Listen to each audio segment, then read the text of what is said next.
अस्सलाम वालेकुम नाजरीन, 9 न्यूज़ के साथ मैं हूं आपका मेज़बान मोहम्मद यासीन। नाजरीन, सबसे पहले आपको बताते हैं कि मुस्लिम लीग नून के सदर और अपोजिशन रहनुमा मियां मोहम्मद शहबाज शरीफ का कोरोना टेस्ट मुस्बत आ गया। शहबाज शरीफ के कोरोना वायरस में मुब्तला होने की तस्दीक मुस्लिम लीग नून के deputy secretary general Ataullah Tarar और तर्जमान नून लीग मरियम औरंगजेब ने की। उन्होंने कहा कि कौम से दुआओं की दरख्वास्त है कि अल्लाह ताला शहबाज शरीफ को जल्द सेहत याब करें। अताउल्लाह ताड़र ने कहा कि शहबाज शरीफ को इन हालात में कौमी एहतसाब ब्यूरो में तलब करके उनकी जिंदगी को खतरे में डाला गया। मुस्लिम लीग नून के रहनुमा ने कहा कि तहरीरी तौर पर नैब को मुतअद्दिद बार आगाह किया गया कि शहबाज शरीफ कैंसर के मर्ज में मुब्तला रहे हैं और उनकी कुव्वत मुदाफत आम लोगों के मुकाबले में कम है। अताउल्लाह ताड़र का कहना था कि यहाँ तक कि वीडियो लिंक पर तफ्तीश करने की पेशकश की गई। उन्होंने मजीद कहा कि शहबाज शरीफ ने नैब की पेशी के अलावा न किसी से मुलाकात की और न कहीं और गए। अगर शहबाज शरीफ को कुछ हुआ तो इमरान खान और नैब जिम्मेदार होंगे। अताउल्लाह ताड़र ने बताया कि शहबाज शरीफ ने मॉडल टाउन में वाक़या रिहाइशगाह पर खुद को करंतना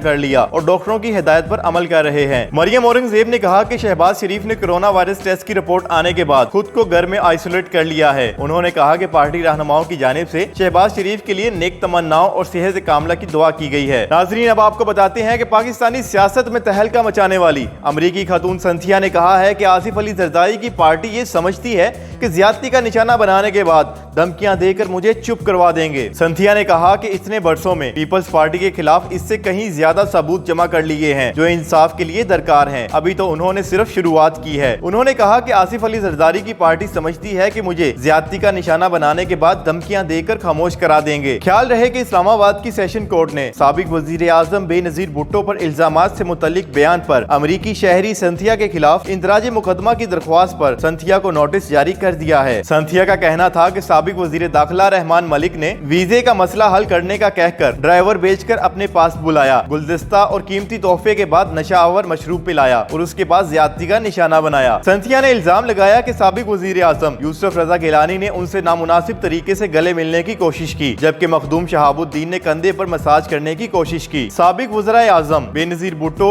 यूसुफ रजा गिलानी और पीपल्स पार्टी के दीगर साबिक वज़रा के खिलाफ ट्वीट और इल्जामात लगाने वाली अमरीकी खातून संथिया का नाम एग्जिट कंट्रोल लिस्ट में डालने की दरख्वास्त वजारत दाखिला को मौसूल हो गई है। नाजरीन, आखिर में आपको बताते हैं कि Pakistani fast bowler Shoaib Akhtar social media पर काफी फाल रहते हैं और यही वजह है कि वो अक्सर खबरों की जीनत भी बने रहते हैं। अब उन्होंने तहलका खेज इंकशाफ किया है कि पाकिस्तान के 6 सीनियर खिलाड़ी उनको मारने के लिए आए थे। हाल ही में एक लाइव सेशन के दौरान रावलपिंडी एक्सप्रेस शुएब अख्तर ने इंकशाफ किया कि 2000 में 6 सीनियर पाकिस्तानी खिलाड़ी मुझे मारने आए थे। एक बड़ा इस्लामी बल्लेबाज 5 खिलाड़ियों के साथ मुझे मारने आया था। साबिक फास्ट बॉलर ने बताया कि इन खिलाड़ियों को मुझसे ये मसला था कि लड़कियां और मीडिया हर वक्त मेरे पीछे ही पड़ा रहता था। उन्होंने बताया कि ऑस्ट्रेलिया के दौरे पर किसी और खिलाड़ी ने लड़की की आबरू रेजी की कोशिश की थी, लेकिन मेरा नाम मीडिया पर आया। शुएब अख्तर ने कहा कि पीसीबी को मालूम था कि ये किस खिलाड़ी ने किया है, लेकिन मीडिया के सामने उन्हें बेकसूर नहीं कहा गया। शुएब अख्तर ने बात करते हुए बताया कि मेरे 15 साल कैरियर में किसी से भी लड़ाई नहीं हुई, सिर्फ एक मर्तबा मैंने गुस्से में आकर मोहम्मद आसिफ को बल्ला मार दिया था। आज मुझे लगता है कि ऐसा नहीं होना चाहिए था। नाजरीन, शुएब अख्तर के इन इंकशाफात के बारे में आप क्या राय रखते हैं, हमें कमेंट सेक्शन में बताएं।